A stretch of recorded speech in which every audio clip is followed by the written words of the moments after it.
Une famille profondément touchée suite au drame des Maristes.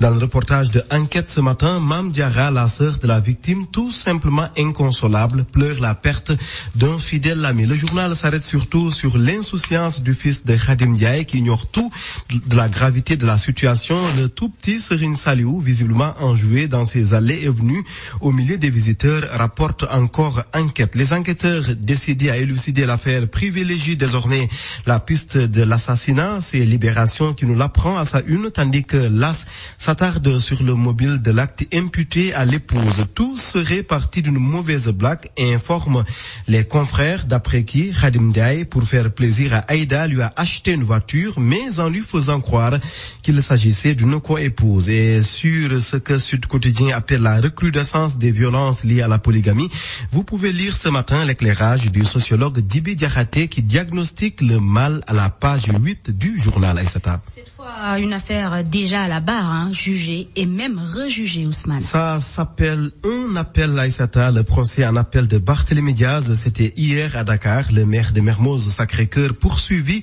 pour outrage à un magistrat, entre autres faits, mais libre de ses déplacements. Un rappel va être fixé sur son sort le 12 décembre prochain. Écrit Enquête, et comme il avait promis, le socialiste a maintenu les propos qui l'ont valu 6 mois de prison. Mais Enquête prévient que si jamais la cour d'appel suit le parquet général, Barthélémy Diaz ne va pas être blanchi. Blanchi, il en aura tout de même besoin pour se présenter à la prochaine présidentielle. Dans l'AS, en perspective de ce rendez-vous, ça discute entre Abdoulaye Wade et Pierre Goudiaby Atepa. Dans une lettre, le secrétaire général national du PDS galvanise le président du mouvement Sénégal REC qui aurait, selon lui, le profil et les compétences nécessaires pour mieux faire face à l'actuel président. Correspondance reprise également par la Tribune qui s'interroge sur un autre sujet, le retour de Karim Wade au Sénégal. Il compte débarquer, l'ancien ministre, à Dakar avec des responsables de l'ONU et de la CEDEAO, révèle la Tribune, pour mettre l'État en mal par rapport à ses engagements internationaux.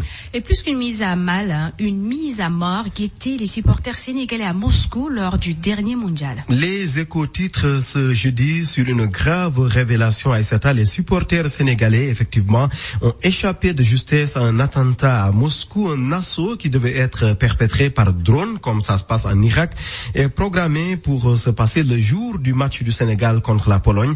À la une de Les Échos, de pauvres supporters, tout en sourire, agitant les couleurs nationales. Mais pourquoi cibler les Sénégalais, les Anglais aussi, les Argentins et les Polonais? Nos confrères ne donnent aucune explication, se contentant de citer le service de sécurité fédérale de la Russie, lequel accuse des nationalistes en connexion avec des organisations terroristes internationales. Cette fois, pas de feu, mais plutôt de l'électricité dans l'air. La Sénélec retirée du processus de notation de Bloomfield, la direction invoque plutôt un contrat arrivé à terme. Dans un communiqué repris par Enquête, la Société nationale d'électricité annonce même le recrutement de Wara, concurrente de Bloomfield, après un appel d'offres en bonne et due forme.